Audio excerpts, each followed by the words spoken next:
Саймаитиге байланыштуу маалыматтарды иликтөө үчүн түзүлгөн убактылуу депутаттык комиссияга УКМКнын тергөөчүлөрү журналистке каршы көрсөтмө берген 2 күбөнүн видео көрсөтмөсүн көрсөттү.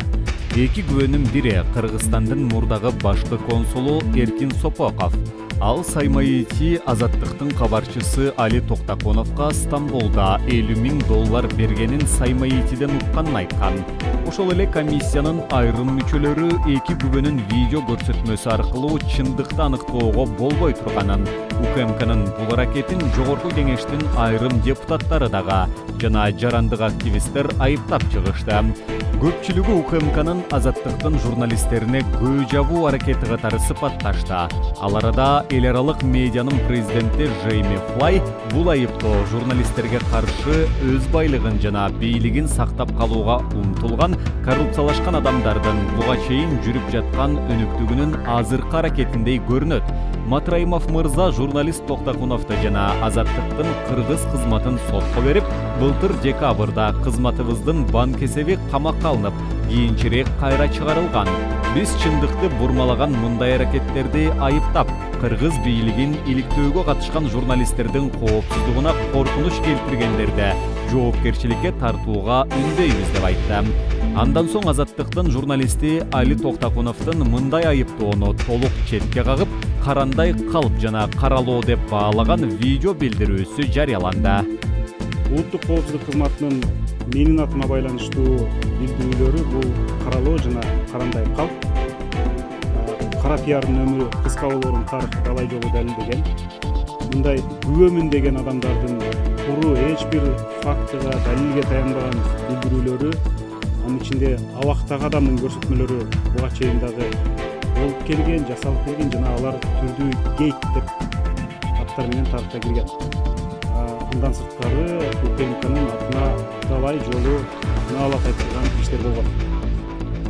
Эркин Саймаитиден эч кандай мен акча алган эмесмин. Эркин Саймаитиден биз журналисттер жүздөгөн документтерди, анын ичинде өзү аралашып жүргөн иштер боюнча анын көрсөтмөлөрүн алганбыз. Андан тышкары башка дагы ондогон күбөлөрдүн көрсөтмөлөрүнүн маалыматтарынын негизинде биз иликтөөлөрдү жасап, Кыргызстандагы туташ коррупцияны, анын ичинде баждагы коррупцияны, Кыргызстандан 100 миллиондогон акчаны адалдаган системанын бетин ачканбыз. Тилекке каршы өкмөт канча убакыт өтсө дагы мына ошол биз ашкерлеп берген фактылардын аягына чыкпай, иликтөөгө чекит кое элек. Бул абдан өкүнүчтүү. Тилекке каршы анын ордуна иликтөөчү журналисттердин өзүнө атына каралоо жүрүп жатканы өкүндүрөт. Бирок эл билип турат, акты ак, караны кара деп айырмалай алат албетте. Акырында чындык, акыйкат жеңерине биз терең ишенебиз. Чоң Казат кыймылынын дагы бир мүчөсү суракка чакыртылды. Кечинде Сыймык Жапыкеев өзүнүн билдирүүлөрү боюнча чыккан экспертизанын жыйынтыгы боюнча Ички иштер министрлигине суракка кирип, 1 сааттан ашык убакытка чейин суралып чыккан. Анын айтымында ал күбө катары суралган. Ал эми бүгүн Ички иштер министрлигине Чоң Казат кыймылынын дагы бир мүчөсү Максат Мамытканов суракка чакыртылгандыгы белгилүү болду. Эске салсак, депутат Кубанычбек Жумалиевдин арызы боюнча Жапыкеевдин социалдык тармактардагы баракчасындагы билдирүүсүнө лингвистикалык экспертиза жүргүзүү дайындалган.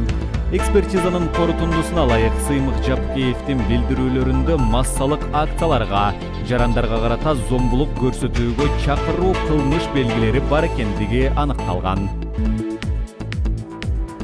Акыркы сутка ичинде 3 бейтап COVID-19 инфекциясынан каза болду. Бул тууралуу Саламаттыкты сактоо министринин орун басары Нурболот Үсөнбаев бүгүн эртең мененки брифингде кабарлады. Ош облустук бириктирилген ооруканасынан 2 бейтап, 59-55 жаштагы эркек кишилер жана Нарын облустук ооруканасында 1 бейтап, 84 жаштагы эркек киши каза болду делет маалыматта. Ушуну менен Кыргызстанда жалпы каза болгондордун саны 20 кишини түздү. Коронавирус токточудай эмес. Бүгүн эле жугузган дагы 26 адам аныкталды.